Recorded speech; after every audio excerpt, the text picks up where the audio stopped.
Eu quero convidar você para orar porque antes de lermos a Bíblia sempre é bom nós orarmos a Deus.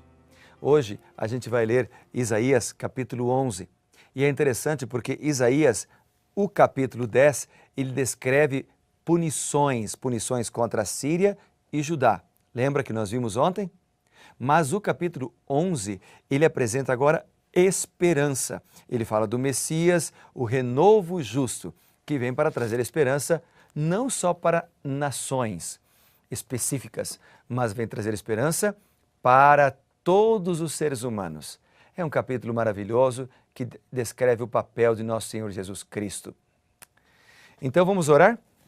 Bondoso Deus, dá-nos agora a sabedoria que o Senhor prometeu para que a gente compreenda a Tua palavra e sejamos transformados dia após dia. Oramos em nome de Jesus. Amém.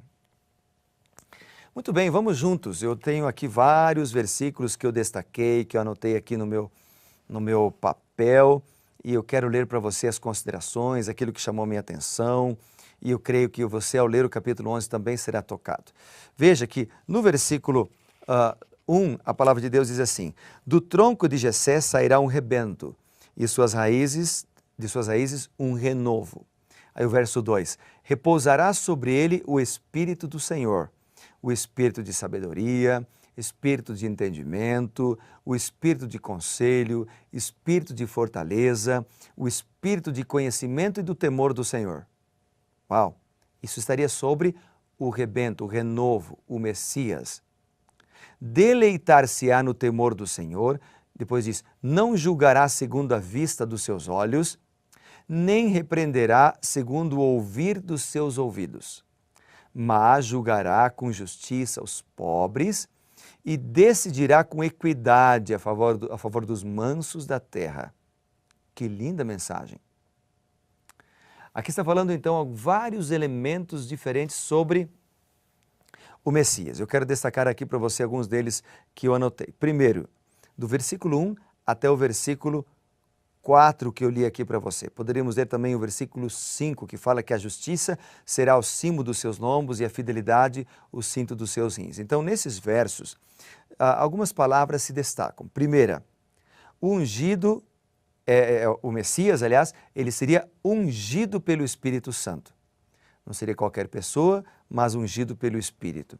Isaías fala disso várias vezes no seu livro. Por exemplo, eu destaco aqui Isaías 32, verso 5. Depois, quando chegarmos lá, você vai ver.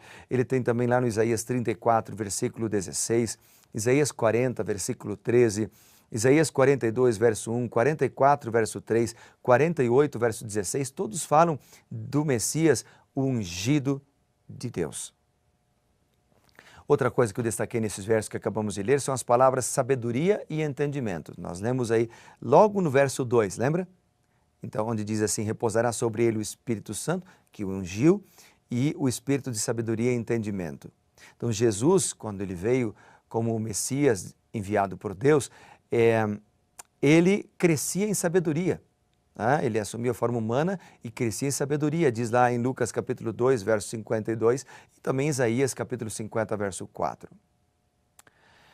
Jesus é aquele que sabe de todas as coisas. Não há limitações ou barreiras para ele. Ele conhece de tudo porque ele é onisciente. E aqui, quando Isaías apresenta o Messias como aquele que possui sabedoria, aquele que possui entendimento, está falando também desse atributo de Deus, o atributo da onisciência. Mas uma outra palavra que eu destaquei aqui é a palavra conhecimento, também no versículo 2. Então a palavra conhecimento apresenta Jesus como a fonte de conhecimento. Jesus como aquele que deu evidências de ser o mestre dos mestres. Ok? Outra palavra que eu destaquei aqui, no verso 3 agora, é a palavra deleitar-se, deleitar-se no temor do Senhor. Porque a alegria é um fruto do Espírito. Gálatas capítulo 5 e o versículo 22 apresenta isto. E quando nós entregamos a vida a Jesus Cristo, nós nos deleitamos no temor do Senhor. O que o texto está apresentando e que fala muito ao meu coração aqui, meu amigo, é que, na verdade, quando nós temos Jesus, nós somos felizes. Quando nós seguimos a palavra de Deus, nós encontramos a verdadeira felicidade. Nós não precisamos ter medo, não precisamos temer, porque nele nós encontramos alegria e felicidade. Não precisamos buscar nas drogas, nos vícios, nos exageros e diversões à noite ou dos sábados à noite. Tudo isso é passageiro e isso é fútil. Mas em Jesus nós encontramos uma alegria verdadeira que preenche o nosso coração, porque Ele nos dá esperança, porque Ele nos dá uma alegria que você consegue sentir mesmo nos momentos de dificuldades. Então, isto é o que o texto está dizendo, deleitar-se-á no temor do Senhor. Obviamente que isso está se referindo ao Messias, ao ungido do Senhor, ao renovo, mas nós também somos... nós recebemos isso de Deus quando entregamos nossa vida a Ele. Outro texto que eu destaquei aqui é o seguinte, no verso 3 ainda diz que o Messias, ele deleitar-se-á no temor do Senhor. Ele diz assim, não julgará segundo a vista dos seus olhos, nem repreenderá segundo o ouvir dos seus ouvidos. E eu destaquei isso aqui porque o Messias, Jesus Cristo, Deus, não julga pela aparência. Ele sabe o que vai no nosso coração, por isso está escrito isso aqui, né? Ele conhece a todos, Ele conhece o que você está pensando agora, Ele conhece os seus planos, Ele conhece o que você planejou e fracassou, Ele conhece as suas vitórias, Ele conhece as suas intenções, Ele conhece por que você está trabalhando para Deus, se é por motivos egoístas ou se é realmente porque você ama o nosso Senhor Jesus Cristo. Então, Ele conhece todas as coisas. Como diz aqui, Ele julgará não segundo a vista dos seus olhos, porque nós, seres humanos, julgamos segundo a vista dos olhos, porque nós não conseguimos ver o que está na mente das pessoas, mas Deus sabe o que vai no profundo do nosso coração. É por isso que Ele pode nos ajudar. Ele conhece as nossas tendências herdadas e cultivadas e pode nos ajudar a vencer aquilo que é pecaminoso, porque Ele conhece cada um de nós. Outro texto que eu destaquei aqui é o seguinte, eu até escrevi aqui, baseado nisso que nós acabamos de mencionar, nós devemos tomar cuidado com formar opiniões precipitadas. Porque como nós não temos essa mesma característica de Deus de ler os pensamentos e conhecer o interior das pessoas, é muito fácil cairmos na tentação de fazer julgamentos precipitados.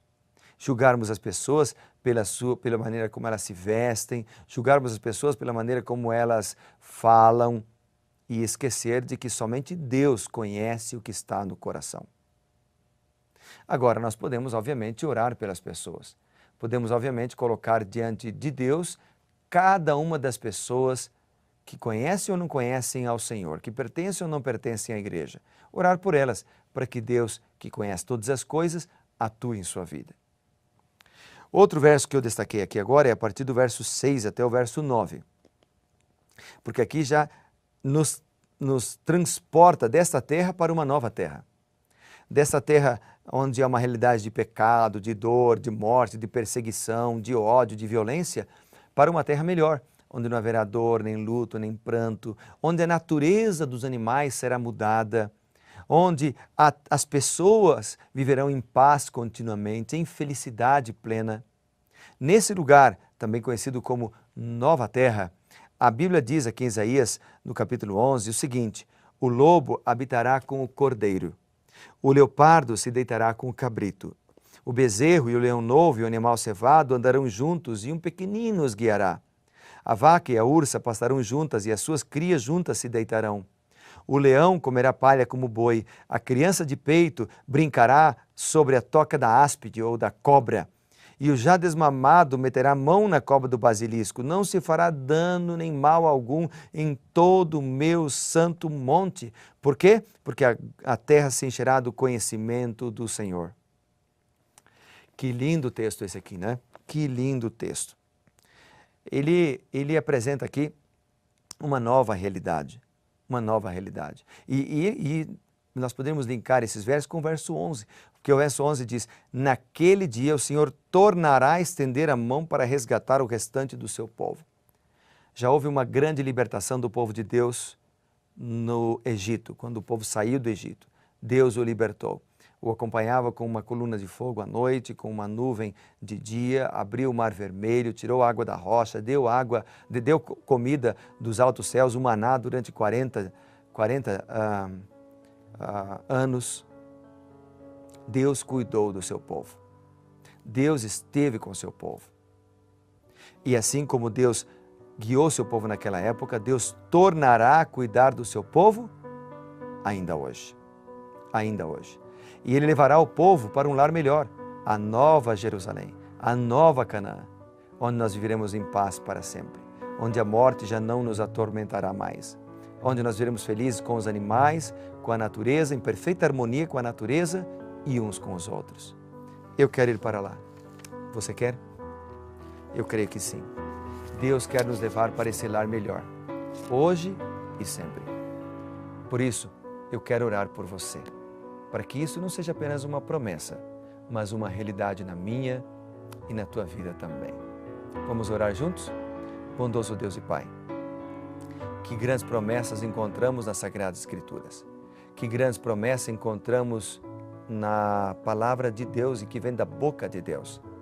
Por isso, Pai, derrama sobre nós o Teu Santo Espírito, ajuda-nos a sermos fiéis, ajuda-nos, ó Pai bondoso, a nos preparar para a nova terra, o lugar para onde o Senhor nos levará em breve. Oramos em Teu nome, confiando em Ti, no nome de Jesus. Amém.